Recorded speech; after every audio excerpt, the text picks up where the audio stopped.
masalah statement yang sering didengar di pengajian, mintalah selalu kepada Allah. Kira-kira batasannya seperti apa? Karena ini ada juga minta tolong pada makhluk misalnya.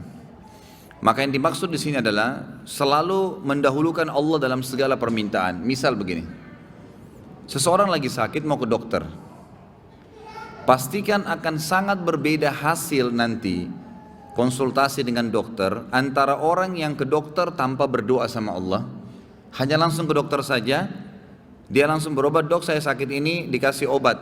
Kalau tidak sembuh dia akan kembali ke dokter, dok kenapa saya tidak sembuh, resep apa lagi.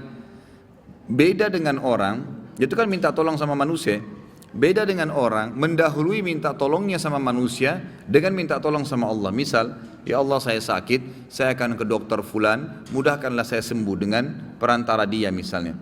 Maka ini dipastikan beda. Ulama memberikan penjelasan orang yang menghubungkan antara permintaannya dengan makhluk yang didahului dengan permintaan kepada Allah, Allah akan mudahkan.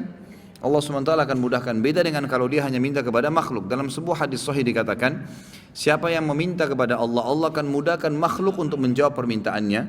Dan siapa yang menggantungkan permintaannya hanya kepada makhluk, melupakan Allah, maka Allah akan biarkan dia dengan makhluk-makhluk itu. Artinya bisa dapat bisa enggak, gitu, nasib-nasiban. Jadi untuk memahami statement yang sering disampaikan oleh para ustadz dan dai kita, selalulah minta kepada Allah, memang maksudnya selalu mendahulukan Allah dalam segala permintaan, walaupun nanti akan minta tolong, baik itu hak ilahiyah, minta agar diberikan kehamilan buat istrinya misalnya, minta ditambahkan rezeki, minta diberkahi umur, ini memang tidak mungkin sama makhluk, minta kepada Allah ini hak ilahiyah, atau minta sesuatu dari makhluk, minta tolong apapun, maka dimulai dengan doa, mengatakan ya Allah saya akan minta tolong pada si fulan, mudahkanlah. Ya Allah saya akan berjalan sama si fulan, saya akan menikah dengan si fulan atau fulana, maka berkahilah. Maka Allah SWT akan mudahkan nanti. Pada saat dia melamar Allah mudahkan, pada saat diajak bisnis Allah mudahkan, pada saat dia berobat dari sampai itu Allah mudahkan.